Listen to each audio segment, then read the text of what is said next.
Vijay toss என அடையாளம் காட்டியவரின் உண்மையான பெயர் ஷரிபுல் இஸ்லாம். அவர் சைஃப் அலிகானின் பந்த்ரா வீட்டில் தாக்குதல் நடத்தியது தொடர்பாக போலீசால் கைது செய்யப்பட்டுள்ளார்.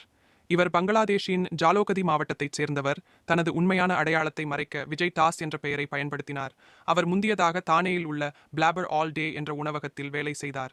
இந்த வேலைக்கு மூன்றாம் தரப்பு ஒப்பந்ததாரர் மூலம் சேர்ந்த அவர் செப்டம்பர் முதல் டிசம்பர் 2024 வரை ஹவுஸ்கீப்பிங் பிரிவில் பணியாற்றினார். உணவகத்தின் மேலாளர்கள் கூறுகையில் அவர் ஒரு நல்ல ஊழியர் என கருதப்பட்டார். மேலும் அவருக்கு எந்த புகாரும் இல்லை. அவரது நண்பரான ரோமத் கான் கூறியதாவது: நான் சைஃப் அலிகான் மீதான தாக்குதலின் செய்தியை பார்த்தபோது அதிர்ச்சி அடைந்தேன். அவர் இத்தனை பெரிய குற்றத்தில் ஈடுபடுவார் என்று நான் ஒருபோதும் நினைக்கவில்லை. என்னிடம் இருக்கும் அளவுக்கு அவர் நல்ல மனிதர் போலவே இருந்தார். தாக்குதலுக்குப் பிறகு ஷரிபுல் இஸ்லாம் சுமார் 70 மணி நேரம் போலீசாரிடம் இருந்து ஒளிந்து கொண்டிருந்தார். அவரது இருப்பிடத்தை மறைக்க பல முறை இடம் மாற்றினார். மேலும் உடைகளையும் மாறியுள்ளார். இறுதியில் அவர் தானேயில் கோத்பந்தர் பகுதியில் போலீசாரால் பிடிக்கப்பட்டார். போலீசின் விசாரணையில் அவர் சைஃப் அலி கானின் வீட்டில் 1 கோடி ரூபாய் கோரல் வைத்து தாக்கியதும் உறுதியானது.